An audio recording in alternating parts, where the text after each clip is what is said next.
नमस्कार दोस्तों, आप सभी का स्वागत है हमारे YouTube channel GS study point पे। आज हम मानव भूगोल में जो यूनिट चल रही थी प्रादेशिक नियोजन की, उसके अगले वीडियो को देखते हैं। और आज का जो टॉपिक हमारा क्या है वो प्रादेशिकरण की विधियां हैं। तो इससे पहले वाले वीडियो हमने समझ लिया था प्रदेश होते क्या हैं और प्रदेश के कितने प्रकार होते हैं, प्रदेश की विशेषताएं क्या होती हैं, ये सारा कुछ हमने देख लिया था। तो अब उसके आगे जो है आता है कि जो प्रादेशिकरण की जो विधियां हैं वो कैसे करते हैं, यानी किसी भी प्रदेश के जो है सीमांकन कैसे किया जाता है। तो परीक्षा की दृष्टि से इम्पोर्टेंट है, आपका यूपीएससी में भी आया हुआ प्रश्न है ये, और आगे भी आ सकता है और अन्य एग्जाम में भी ये पूछा जा सकता है। तो प्रादेशिकरण की विधियां देखिए, प्रदेश हमने देखा दो प्रकार के होते हैं। पहला प्रदेश क्या होता है, औपचारिक प्रदेश होता है, और दूसरा प्रदेश कौन सा होता है, प्राकार्यात्मक प्रदेश होता है। तो ये इसको बोलते हैं यूनिफॉर्म जो रीजन होते हैं वो होते हैं, और प्राकार्यात्मक जो प्रदेश होते हैं उनको इंग्लिश में क्या बोलते हैं, फंक्शनल रीजन। तो फंक्शनल रीजन हो गया आपका। अब देखिए इसको भी जो प्रदेश होते हैं औपचारिक प्रदेश उसमें का, तो उसके जो है प्रादेशिकरण की जो विधियां होती हैं, तो तीन तरह से हम उनको प्रादेशिकरण कर सकते हैं। पहला क्या है, एकल आधार पे, दूसरा क्या बहुल आधार लेकर के, और तीसरा है आलेखी विधि यानी जो क्लस्टर अप्रोच होती है उसके अकॉर्डिंग। फिर जो फंक्शनल रीजन होते हैं उनमें क्या है, अनुभविक या गुणात्मक विधि के आधार पर हम उसकी सीमांकन कर सकते हैं। फिर सैद्धांतिक या फिर सांख्यिकी विधि का प्रयोग करके, और तीसरा है आलेखी विधि का प्रयोग करके। तो ये वाला इसका एग्जाम्पल अगर हम देखते हैं तो परिनगर हमने इससे पहले वाले वीडियो में देखा था, जब नगर प्रभाव क्षेत्र वाले में। तो वहां पे जो परिनगर क्या हमने बताया था कि परिनगर नगर प्रभाव क्षेत्र का जो है विधियां, कि नगर प्रभाव क्षेत्र कितनी दूर तक फैला हुआ है किसी नगर का, तो वही वाला चीज यहाँ पर लागू हो जाएगी। यानी कि अगर कभी आपसे केवल यही पूछा जाए कि प्राकार्यात्मक प्रदेश का जो है सीमांकन कीजिए, तो वहां पे आप परिनगर का एग्जाम्पल दे करके, जो पीछे आप नगर प्रभाव क्षेत्र में जो विधियां पढ़ी थी आपने, अनुभविक या गुणात्मक विधि, सैद्धांतिक या सांख्यिकी विधि, और तीसरा था आलेखी विधि, तो उनका वर्णन कर देंगे। यानी दोबारा यहाँ पे लिखने की जरूरत नहीं है मुझे, यहाँ पे दोबारा मैं वो बताने वाला नहीं हूँ। फिर इसमें औपचारिक प्रदेश को देख लेते हैं हम, और औपचारिक प्रदेश में हम एग्जाम्पल देकर के देखेंगे कि कैसे जो है औपचारिक प्रदेश का सीमांकन किया जाता है। तो चलिए शुरू करते हैं वीडियो आज का। तो पहला आपका है औपचारिक प्रदेश के सीमांकन की विधियां। तो देखिए पहला हम देख लेते हैं एकल आधार पर देख लेते हैं कि एकल यानी कि एकल आधार पर हम देख लेते हैं कि कोई भी जो है प्रदेश होता है, औपचारिक प्रदेश होता है, तो उसका सीमांकन कैसे किया जाता है। तो एग्जाम्पल के तौर पे मैंने यहाँ पे क्या लिया है, आर्थिक प्रदेश लिया है। तो आर्थिक प्रदेश या तो विश्व के स्तर का हो सकता है, भारत के स्तर का हो सकता है, या फिर राज्य के स्तर पे हो सकता है। तो आप कोई भी एक स्तर का उठा के देख लीजिए। तो हम यहाँ पर राज्य के स्तर का उठा के देख लेते हैं। तो कैसे करेंगे, किसी एक इकाई क्षेत्र का प्रादेशिकरण किया जाएगा, यानी कि पर्टिकुलर एक कोई क्षेत्र इकाई होगी उसका हम प्रादेशिकरण इसके माध्यम से करेंगे, जो किसी भी पदानुक्रम का हो सकता है, यानी कि विश्व के लेवल का हो सकता है, देश के यानी राष्ट्रीय लेवल का हो सकता है, या फिर राज्य के स्तर का हो सकता है। इसके लिए क्या होगा, अब हमको आधार की आवश्यकता होगी। तो पहले हम एक आधार चुनेंगे। एग्जाम्पल के तौर पे हमने यहाँ पे कौन सा आधार लिया है, पर कैपिटा इनकम। भारत में हमने क्या लिया है, एकल आधार लिया है, पर कैपिटा इनकम के आधार पर हमने ले लिया है। तो एग्जाम्पल के तौर पे यहाँ पे हम कुछ भी मान लेंगे कि एक राज्य इधर एक साइड लिखा हुआ है आपका, और दूसरी साइड में क्या लिखा हुआ, पर कैपिटा इनकम लिखी हुई है। यहाँ पे आप कुछ भी लिख सकते हैं, बिहार का, फिर दूसरा यूपी, एमपी, राजस्थान, कुछ भी लिख सकते हैं, 1 2 3 4 5 9 राज्य यहाँ पे ले लिए मैंने, और उनके पर कैपिटा इनकम कुछ भी मान लीजिए आप। यहाँ पे एग्जाम्पल ले रहे हैं हम, तो यहाँ पे हम कुछ भी मान सकते हैं। तो यहाँ पे जो हम कुछ भी लिख देंगे कि इसकी इतनी है, 6,000 है, दूसरे की चौथे की 3,000 है, पांचवे की 8,000 पर कैपिटा इनकम है, 1.5 लाख पर कैपिटा इनकम हो गया, 45,000, 4500, 7,000, 3,000, ऐसा आप कुछ भी ले सकते हैं यहाँ पे। इसमें यहाँ पे कुछ भी फिक्स नहीं होता है, ये तो हम केवल एग्जाम्पल ले रहे हैं। फिर अब ये तो हमने मान लिया, पर कैपिटा इनकम मान लिया। अब क्या करेंगे, अब देखिए हमने आधार ले लिया है, ठीक है। अब आधार ले लिया और मानचित्र भी बन जाएगा इससे हमारा। देखिए अब इसको हम क्या करेंगे, हम वर्ग में डिवाइड करेंगे। इसके बाद हम क्या करेंगे, एकल आधार ले लिया हमने, अब इसके बाद क्या करेंगे, हम इनको वर्ग में डिवाइड कर लेंगे कि पर कैपिटा इनकम जो है कहाँ सबसे ज़्यादा ऊंची है, यानी हाई होगी, उच्च यानी कि। फिर उसके बाद पर कैपिटा इनकम जहाँ पे मध्य मध्य हो गया, यानी कि मीडियम पर कैपिटा इनकम होगी। फिर कहाँ पर जो है पर कैपिटा इनकम जो है लो होगी, यानी निम्न मान लेंगे हम। इन आधार पे मान लेंगे तो हम इससे क्या होगा, हमारा एक परास यानी रेंज निकल आएगी। यहाँ पे क्या होगा, एक तो अधिकतम लोग होंगे, अधिकतम पर कैपिटा इनकम होगी, दूसरा क्या होगा, न्यूनतम होगी।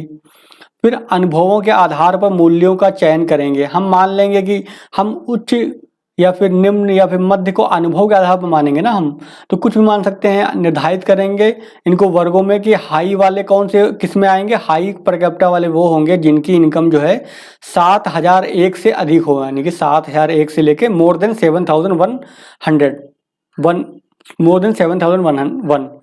ठीक है, तो उसको हम इस तरह से हम डिनोट करेंगे मानचित्र में। तो हमें क्या हो जाएगा, वहां से एक मानचित्र मिल जाएगा। फिर मीडियम वाले में क्या करेंगे, हम 3,001 से लेकर के 7,000 तक के ले लेंगे। तो उसको हम इस कलर से जो है मानचित्र में दिखाएंगे, इस टाइप से दिखाएंगे। फिर लो वाले को हम दिखाएंगे कि लो वाला कौन होगा, जिसकी इनकम जो है 3,000 से कम होगी, यानी ऐसा राज्य जिसकी पर कैपिटा इनकम 3,000 से कम होगी, तो हम उसमें डॉट डॉट को प्रदर्शित करेंगे। अब मानचित्र आपको पता है ये भारत का मिल ही जाएगा, वहां पे हम इन चीज को वहां पे डिनोट कर सकते हैं। ठीक है, भारत का एग्जाम्पल अगर ले रहे हैं तो जहाँ पे 7,001 से अधिक या फिर 7,001 रुपये या फिर 7,001 से अधिक पर कैपिटा इनकम होगी, वहाँ के हम भाग को इस तरह शेड कर देंगे। फिर मीडियम वाले को यानी कि 3,001 से लेकर के 7,000 रुपये तक की अगर पर कैपिटा इनकम उस राज्य की है तो उसको हम इस तरह से दिखाएंगे। और लो वाले की यानी 3,000 से अगर कम पर कैपिटा इनकम है तो वहाँ पर हम बिंदी बिंदी रख करके दिखाएंगे। तो इससे क्या होगा, हमें एक मानचित्र मिल जाएगा, यानी कि सीमांकन हो जाएगा। अब देखिए मानचित्र में अगर हम ये एग्जाम्पल जो लिए हैं 9 राज्यों का ऊपर, तो इनको अगर हम मानचित्र में दिखाते हैं अगर ऐसे, तो यहाँ पे क्या दिखाएंगे हम, एक नंबर को हमने दिखाया है कि उसकी इनकम कितनी होगी, 3,000 से कम दिखाया है। फिर 2 नंबर राज्य का देखेंगे तो उसकी इनकम कितनी थी, 10,000 थी। तो इसका मतलब क्या है, 7,001 से अधिक है। इसका मतलब हम इस टाइप से क्रॉस अलाइनिंग इस तरह से क्रॉस वाले में दिखाएंगे उसको हम। ऐसे 3 को दिखाएंगे तो 3 वाला रेंज आएगा किसमें, मीडियम वाले रेंज में आएगा। 4 वाला निम्न वाले में आएगा। 5 वाला वो तो हम जो देख रहे हैं ना, जो हमने ऊपर लिखा हुआ है मानचित्र में, यहाँ पर जो हमने दिखा रखा था, एक बार दिखा देता हूँ आपको, ये वाला इस मानचित्र में। तो यहाँ से देख लीजिए आप कि कौन सा राज्य किस रेंज में, यानी कि इसकी इनकम कितनी है, 1,000 है, तो ये किस में आएगा, निम्न वाले वर्ग में आएगा। इसकी इनकम कितनी है, 10,000 है, यानी कि 7,001 से ऊपर है, इसका मतलब ये हाई वाले में आ जाएगा। फिर 6,000 वाला है तो ये मीडियम वाले में आ जाएगा। ये 3,000 है तो ये लो वाले में आएगा, निम्न वाले में आएगा। 8,000 है तो ये फिर मीडियम हाई वाले में आ जाएगा। फिर ये 1.5 लाख है तो ये भी हाई वाले में जाएगा। 4,500 है तो ये मीडियम वाले में जाएगा। 7,000 है तो ये भी मीडियम वाले में ही जाएगा। 3,000 है तो ये किस में जाएगा, लो वाले में जाएगा। तो यही यहाँ पे दिखाया है, इसको मानचित्र के माध्यम से दिखाया गया है यहाँ पर। ये मानचित्र में उसको दिखा दिया गया है। अब नियम यहाँ पे हैं कुछ, अब यहाँ पे नियम है, उनको आपको पता होना चाहिए। नियम क्या है, यदि इकाई ए यानी कोई यूनिट ए है एवं इकाई बी के क्षेत्रों का प्रति व्यक्ति आय समान है, यानी कि बराबर है, अगर मान लो कोई बराबर है तो क्या होगा, तो वह एक ही वर्ग के अंतर्गत आएंगे। मान लो कोई दो राज्य हैं और दोनों के पर कैपिटा इनकम बराबर है, तो क्या हो जाएगा, वो दोनों एक ही वर्ग में आएंगे, दोनों की कैटेगरी यानी सेम हो गया। यानी हाई में तो हाई में आएगा, मध्यम में है तो मीडियम में आएगा, और लो में है तो लो में आ जाएगा। तो इसको ऐसे लिखते हैं, ए PCI माइनस बी PCI, यानी ए की पर कैपिटा इनकम और बी राज्य की पर कैपिटा इनकम, इनका डिफरेंस कितना है, 0 है। फिर यदि क्षेत्र ए की पर कैपिटा इनकम और बी की जो पर कैपिटा इनकम में अंतर सीमित है, बहुत थोड़ा मामूली अंतर है, मान लो 3,001 किसी की एक है, मान लो 3500 मान लो इसकी, मान लो 3500 इनकम है और दूसरे की कितनी 3600 है, तो बहुत मामूली सा अंतर हुआ है। तो वो भी क्या, इनको भी एक ही प्रदेश में शामिल कर लिया जाएगा, तो भी वह एक ही प्रदेश में आएगा, यानी कि वो भी सेम प्रदेश में आ जाएंगे। तो ए PCI यानी ए की पर कैपिटा इनकम माइनस बी का per capita income equal to कम है ए। ठीक है, यानी कि ए की वैल्यू जो है डिफरेंस आ रहा है वो कम आ रहा है, बहुत थोड़ा सा नॉमिनल डिफरेंस है, तो हम दोनों को एक ही रीजन में शामिल कर लेंगे उसको। फिर अगला क्या है, यदि क्षेत्र ए की जो पर कैपिटा इनकम है और बी की पर कैपिटा इनकम में अंतर क्या है, अधिक है, यानी कि बहुत ज़्यादा अंतर है, तो वह परिचायक प्रदेश बन जाएगा, यानी कि वो अलग एक प्रदेश बन जाएगा। जैसे मान लो एक की इनकम है कितनी 7,000 थी और दूसरे की इनकम है 15,000 है, मान लो एग्जाम्पल के लिए, तो क्या हो जाएगा, ये बहुत बड़ा अंतर दोनों के बीच में है, 8,000 का अंतर है, लगभग 2 गुने से ज़्यादा का अंतर है। तो इसलिए क्या है, वो ये अधिक है ए की वैल्यू, यानी कि ये जो डिफरेंस आ रहा है इनका है वो ज़्यादा आ रहा है डिफरेंस, इसलिए जो है इसका ये अपना आप में एक अलग रीज़न बन जाएगा, इसको हम उसमें शामिल नहीं कर पाएंगे। तो या तो बराबर होगा तब एक ही रीज़न होगा, या फिर थोड़ा सा अधिक होगा, थोड़ा अंतर होगा तब एक ही रीज़न होगा, लेकिन ज़्यादा अंतर हो जाएगा तो वो अलग एक प्रदेश बन जाएगा। तो बहुत ही आसान है, आपको समझ गए, तीन ही कंडीशन हो ही सकती हैं, तो तीनों ही कंडीशन को हमने यहाँ पे दिखा दिया है। चलिए अब देखिए आगे क्या है, यदि एकल के स्थान पर अब दूसरी जो हमने विधि ली है कौन सी है, बहु आधार, यानी एक से ज़्यादा आधार ले लिया हमने, बहु आधार को ले लिया। तो जैसे राज्य ABC लिख रखे हैं हमने यहाँ पर, और यहाँ पर कैपिटा इनकम ले लिया, साक्षरता ले ली उनकी हमने, फिर पर कैपिटा एनर्जी कंजम्पशन, यानी कि कितना ऊर्जा का उपभोग कर रहे हैं वो लोग, तो एनर्जी कंजम्पशन हो जाएगा यहाँ पे। और सूचकांक यहाँ पे निकालेंगे हम, यानी कि इनका माध्य निकाल लेंगे। तो मान लीजिए इसके पर कैपिटा इनकम 3 है, इसको 1 है, इसको 4 है, तो इनका जो एवरेज निकालेंगे तो सूचकांक निकल आएगा आपका। ऐसे B का निकाल लेंगे, C का निकाल लेंगे। तो ये चीज़ें जो हैं इस तरह से कब करते हैं, जब एकल के स्थान पे बहु आधार, यानी हम एक से ज़्यादा आधार ले रहे हैं, तब यहाँ पे प्रदेश का विभाजन कर रहे हैं। तो यहाँ पे देखिए एक आधार लिया, दो आधार लिया, तीन आधार, यानी कि हम तीन आधारों पे जो है हम प्रदेश का रैंक विभाजन कर रहे हैं, उसका सीमांकन कर रहे हैं। तो अब इसमें क्या कर देंगे, तीन राज्य मान लो हैं यहाँ पे, तो उनकी रैंकिंग कर देंगे कि पहले स्थान पे कौन सा आएगा, दूसरे पे कौन सा आएगा, तीसरे के स्थान पे कौन सा आएगा। तो वही लिखा हुआ है। अब इसके आगे क्या करते हैं, रैंकिंग कर दिया जाएगा। फिर समान भार सूचकांक जो होते हैं, भार सूचकांक क्या होते हैं, यानी कि रैंक के स्थान पर इनकी जो वैल्यू होती है, जो वैल्यू आती है उनको अगर लेते हैं तो उनको बोलते हैं भार सूचकांक। तो समान भार सूचकांक के रैंक के स्थान पर क्या होता है, मूल्य लेना, यानी जो वैल्यू उसकी होती है। जैसे HDI में देखा होगा, भारत का जो वैल्यू होता है कितना होता है, लगभग 6.4 ऐसे करके होता शायद है, 6.48। और विश्व के जो विकसित देश हैं उनका होता है लगभग 9 के आसपास होता है।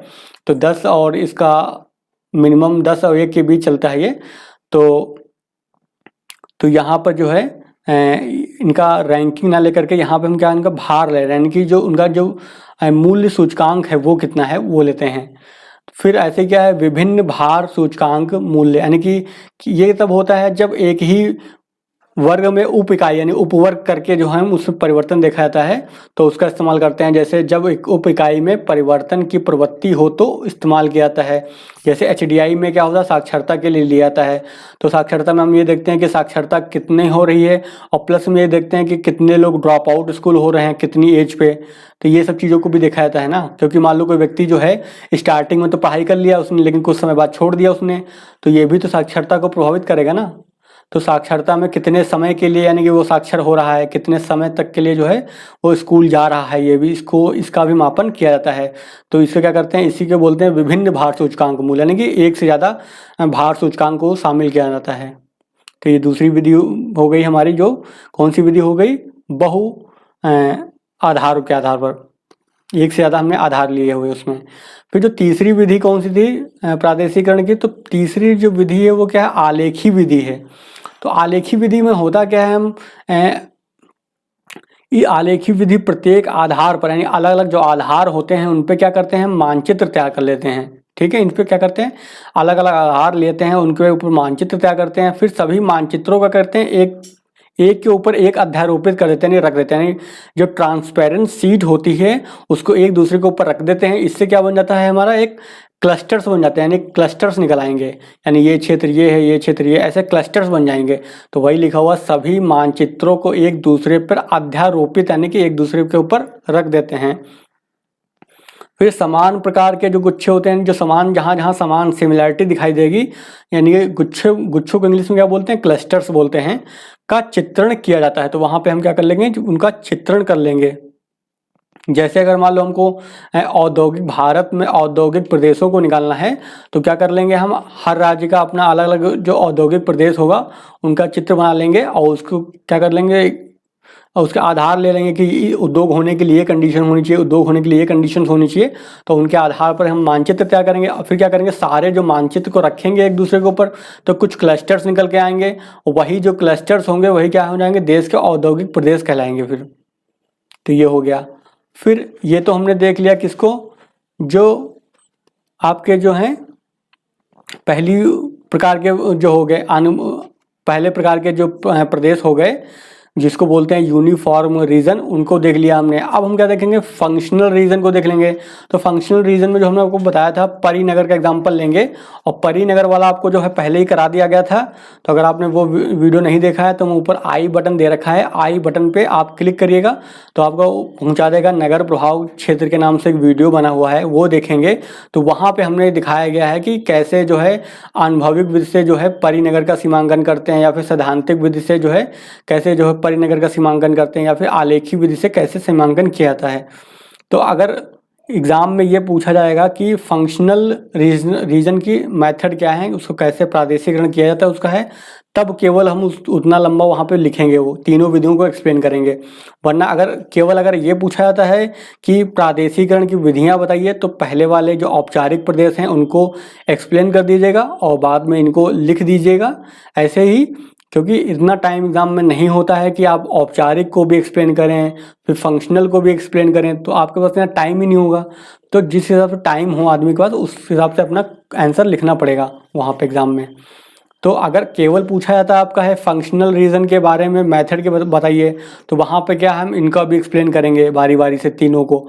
अगर नहीं पूछा जाता है, पूरा एक क्वेश्चन बना करके आता है, तो हम केवल ऐसे ही लिख देंगे कि फंक्शनल जो रीजन होते हैं उनके जो है प्रादेशिकरण की विधियाँ, पहली विधि होती है अनुभविक यानी अनुभव के आधार पर या फिर गुणात्मक विधि, दूसरा होता है सैद्धांतिक या फिर सांख्यिकी विधि बोलते हैं। इसके अंतर्गत जो है मुख्य रूप से न्यूटन का आकर्षण नियम, गुरुत्वाकर्षण का नियम था, एक न्यूटन का गुरुत्वाकर्षण नियम हमने पढ़ा था वहाँ पर। फिर WJ रैली का फुटकर प्रभाव नियम बिंदु पढ़ा था।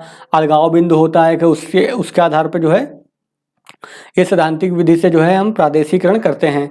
फिर तीसरा क्या है, आलेखी विधि को हमने वहाँ पे डिस्कस किया था।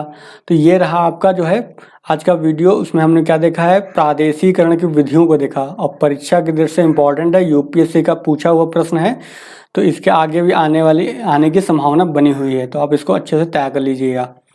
तो चलिए आज का वीडियो फिर हम यहीं पर ख़त्म करते हैं, और वीडियो अगर पसंद आया हो तो वीडियो को लाइक कर दीजिएगा। बहुत ही सरल भाषा में बताने का प्रयास किया गया है। और ज्योग्राफी ऑप्शनल के पेड ग्रुप से जुड़ना चाहते हैं अगर आप हैं, तो आप हमें इस नंबर पे कॉल कर लीजिएगा। नंबर है 8860558530। तो इस पर कॉल कर सकते हैं, व्हाट्सअप कर सकते हैं, और पेड ग्रुप से संबंधित अधिक जानकारी प्राप्त कर सकते हैं। ठीक है, तो चलिए आज का वीडियो फिर हम यहीं पे ख़त्म करते हैं, मिलते हैं फिर नेक्स्ट वीडियो में।